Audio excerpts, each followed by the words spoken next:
My gosh, it feels good to be this excited to talk about Real Madrid. It's been about a couple years since I've talked about this Real Madrid in this way, and my first time in this channel where I'm able to see that I am genuinely super proud of this Real Madrid.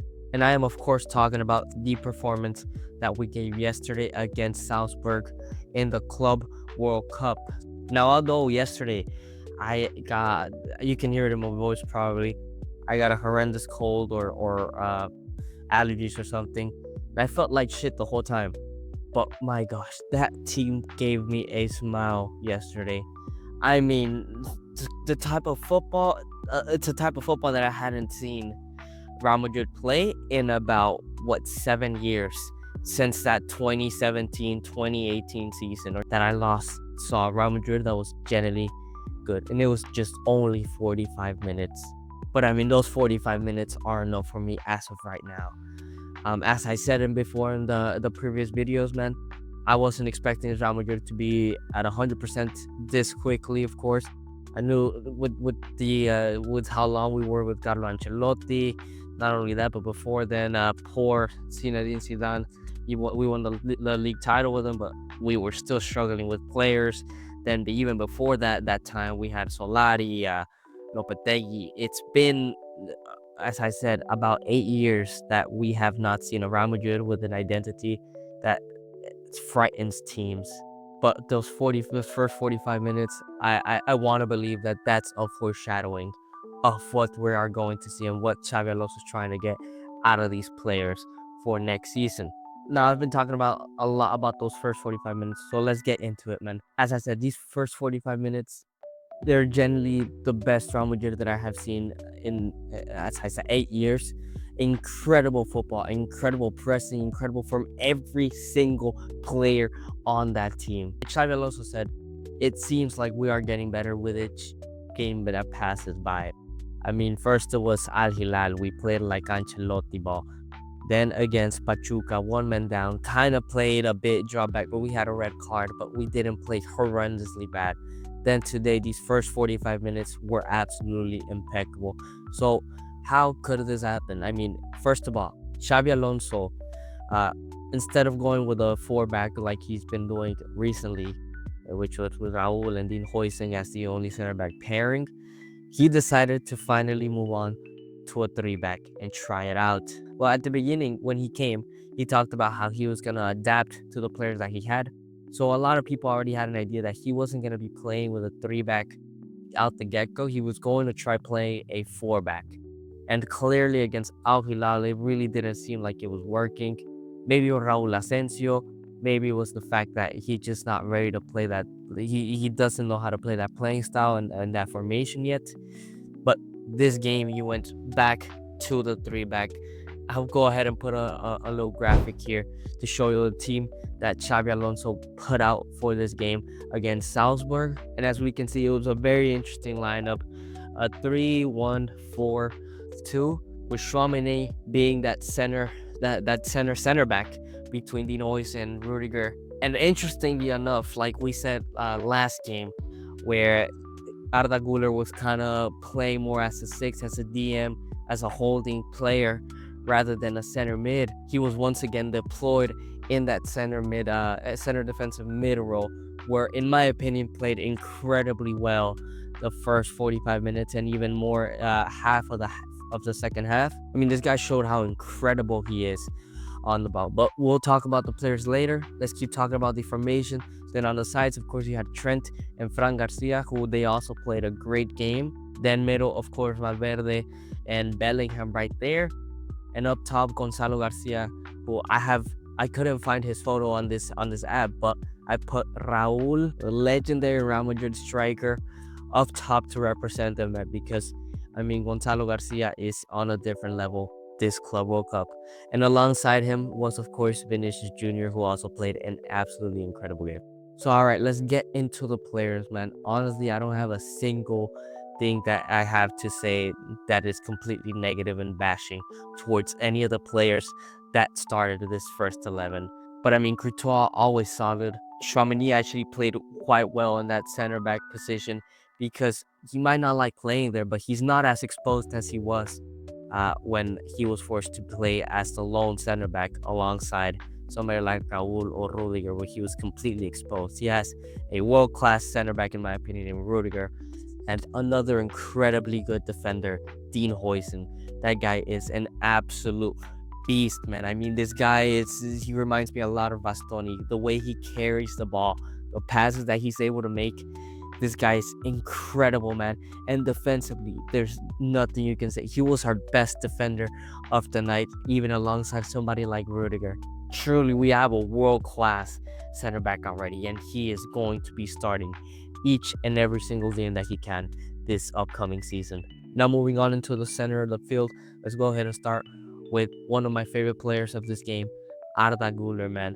He, as I said in the previous video, man, he was pretty good defensively. He was trapping back. He was good at pressing. The passes that he was able to give, the dribbling, the composure that he had on the ball was absolutely of another level, man. And it could be the best role to play him as a holding instead of a midfielder, because he is able to control the tempo of the game. But not only that, but he's able to go forward, and he is actually not bad at defending at all. You know, he's pretty good at pressing. He's quite fluid with the ball. He's not afraid to go forward as well and put a dangerous ball in. But he knows, as I said, he knows how to calm down the game. And I feel like that's something that our midfield, Valverde, Camavinga, Tchouaméni, Bellingham, I think that's something that we were lacking there. And who knows, he might end up taking over Tchouaméni's spot. But I think Tchouaméni played incredible, as I said, at that center back position. And I also thought Arda Güler played incredible in that DM position. We'll have to see how it goes after that. Now, moving on to the two players on the side, Fran Garcia and Trent Alexander-Arnold. Let's go ahead and start with Trent. Trent, like always, really good at passing, effective in passing. I mean, he put an incredible ball in. I think it landed to Brahim Diaz, but it couldn't. It didn't get to him, or he couldn't finish or something like that. But I mean, we know Trent is good at attacking, but something that we were sold about, that we were warned about even, was how poor defensively he was. And this game, he showed the contrary. He was extremely good at defending against a really skillful Salzburg left winger. He was cooking Rudiger, that guy, but when he came up to Trent locked him up pretty good when he came up to him. So Trent was really showed us a side of that. Pachuca hadn't really showed that, shown a threat towards Trent, or Al Hilal didn't really. Al Hilal kind of exposed a bit of Trent, but it was his first game for Real Madrid, so that was fair. So Trent seems to be growing into the Real Madrid side pretty well. And then on the other side, Fran Garcia, man, words cannot describe how good this guy was, man. This guy, at moments I was watching the game, and the commentators thought that he was Arda Güler instead of Fran Garcia because of a little play that he did. He played it out of this world good, man. I mean, this guy was running the 90 minutes without any foul. Nobody could beat his back. I mean, at some times Trent wasn't able to get back on that side, but Fran Garcia was always on his man, alongside with Dean Huijsen. It was truly a great sight to see, man. And last season, honestly, I wasn't pretty convinced with Fran Garcia, but I really do think that it was because at the end of the day, he's like 20 years old, 21 or 22. He's pretty young, and he has shown glimpses of being this incredibly good physical monster on the field where he doesn't get tired. And I think him being able to play more is giving him that confidence to just be even that much better, not only defensively, but attacking-wise.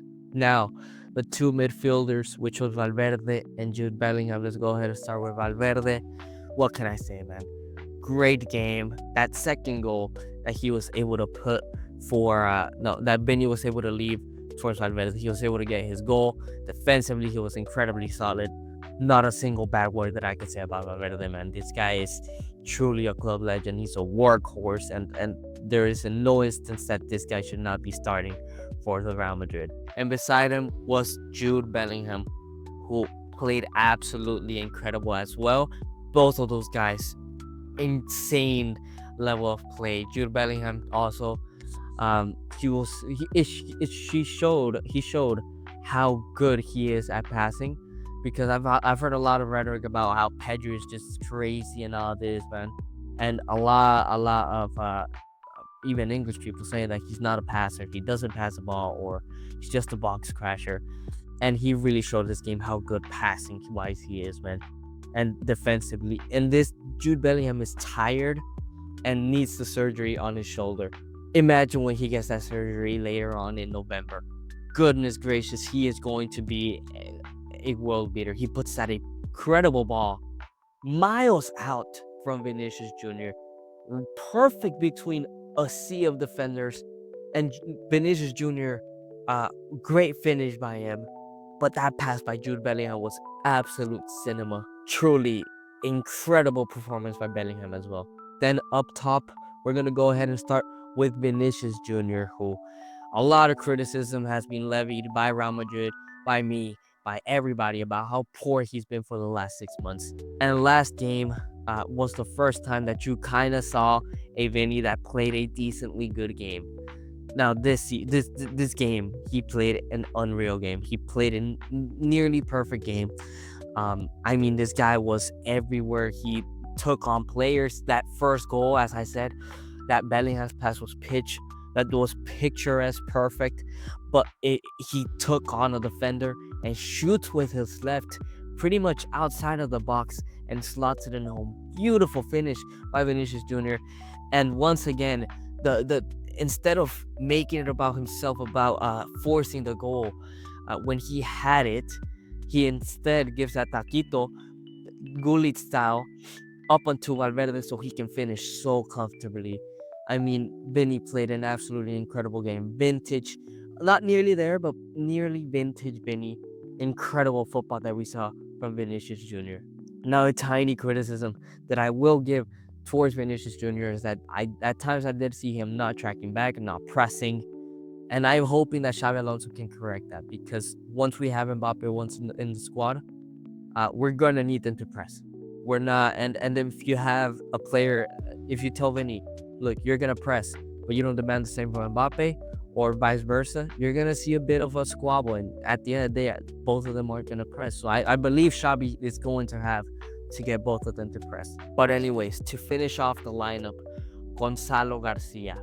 What a game by that guy. As I said before, he just keeps getting from one game better to the next one to the next one. This guy played out of his mind, man.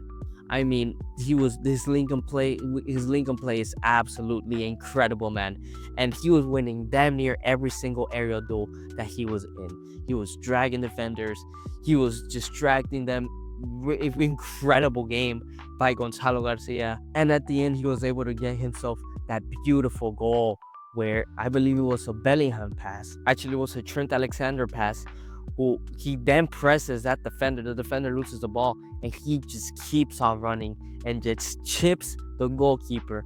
What a beautiful finish by Gonzalo Garcia. And I mean, we're talking about Mbappe coming back. We gotta, Mbappe and Vinny really have to step up, because if we are lacking pressing, we have a player who can press. Not only that, Endrick is a pressing demon as well. That guy does not get tired as well. And talking about Endrick, it's gonna be very interesting how they fight out those spots.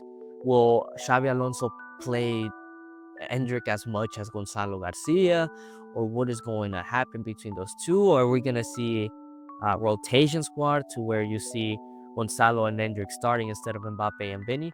I don't know. There's a lot of questions, but very good questions to ask. But anyways, guys, this was mainly the first 45 minutes.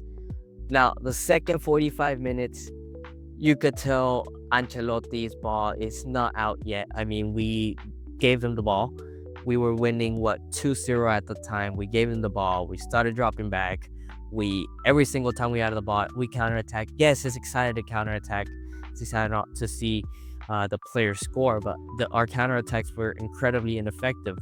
And every time we lost the ball, they quickly came back. We just kept getting tired. Bellingham and Valverde, they kept getting tired. Rudiger ended up getting a small injury. I think she's fine. And overall, I mean, I don't know if it was because the players were tired or what's going on. I really do think it's because the Ancelotti is still in us to where we gotta suffer at times instead of actually dominating the game. But me personally, I'm gonna stay with what I saw the first half as being the goal for Xavi Alonso, not the second half.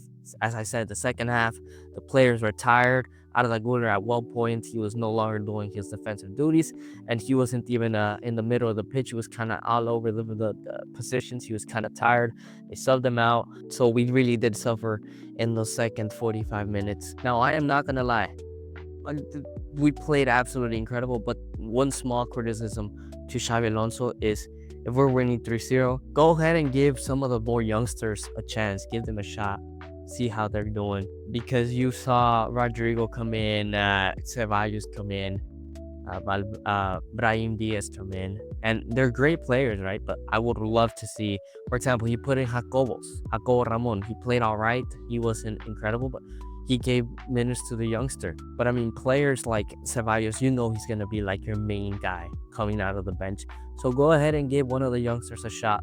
See how they play. See how they gel in this team. I think Xavi Alonso is a great coach for youngsters, for developing youngsters, and I would have loved to see one of those, somebody for Trent or something like that. But it's a small criticism. Now, with every single good thing comes some negatives. As I said, the 45 minutes and little substitutions, no biggie, things are going to happen. The biggest negative for me, Rodrigo, man. I mean, I love Rodrigo, truly love Rodrigo. He's given us literally a Champions League title. Yeah, one game, but I mean, he did the comeback in the most unthinkable stuff. And he is an incredible cult hero for Real Madrid. But it does seem like he's on his way out, man. He came in, and instead of coming in with like the enthusiasm of wanting to win the position spot like he said he would, he came in not really demanding for the ball, not really pressing. And what something that stood out was the way that Brahim Diaz came in and the way that Rodrigo came in. Essentially the same position or the same style of play or their same duties, but Rodrigo was essentially nowhere to be found. He wasn't asking for the ball. If he would have get it, he would pass it back. While Brahim Diaz, he was running all over the pitch, pressing every single defender that he could. And it's sad, man. I mean, Rodrigo demanded to be respected. I'd say rightly so. He played very well last season. But this season, it was his time to shine. He played every single game in a team that was bad. And a player of his caliber, or a player that you would want to get the starting position like he claims he wants to be, you would expect them to take the team into their back and maybe not carry it, but show that you want to be there. Instead, we got a Rodrigo who scored like 5 goals or something really mediocre like that, and he wasn't in the shadow of Vinicius because he was trash, or Mbappe because he was also mediocre, or Bellingham who was also getting sacrificed defensively. So it's honestly down to him to make stuff happen, and he didn't take the season to really cement himself. I mean, he kind of just fell into the oblivion this entire season, and he honestly wasted it. He wasted his opportunity to be known what he wants to be known, which is a world class, a top player for Real Madrid. So if it was up to me, I would love to keep him one more season, see if he can compete. But honestly, I don't see where he would be able to play. Maybe as a left mid, kind of where Fran Garcia was in, but I doubt he would want to be there. I think Rodrigo has incredible talent, and he has the talent to be the main man in any team in Europe, any team in the world, as a matter of fact. And maybe Rodrigo himself thinks he's wasting it because he is in the shadow of Vinicius Jr., Jude Bellingham, and now Mbappe. But it was down to him to pull himself out of the shadow, and he just dove right into there. So maybe a new club like Arsenal would be good to go to. And I mean, would we getting like 100 million or 80 million for Rodrigo? And I'd assume he'd be happy. Yeah, I think it would be a great signing for Arsenal to have. But anyways, guys, I know I may have overglazed this Real Madrid, but I truly think they deserved this incredible amount of praise. Yes, it's Salzburg, Pachuca, and Al Hilal. But I mean, the way we played, I hadn't seen the first 45 minutes. The way we played, I had not seen that. I'm telling you that in 8 years, I haven't seen us play those first 45 minutes against a team that are low class. Even with against them, we suffered. So it was truly refreshing to see this. I was jumping out of joy with every single time this team touched the ball.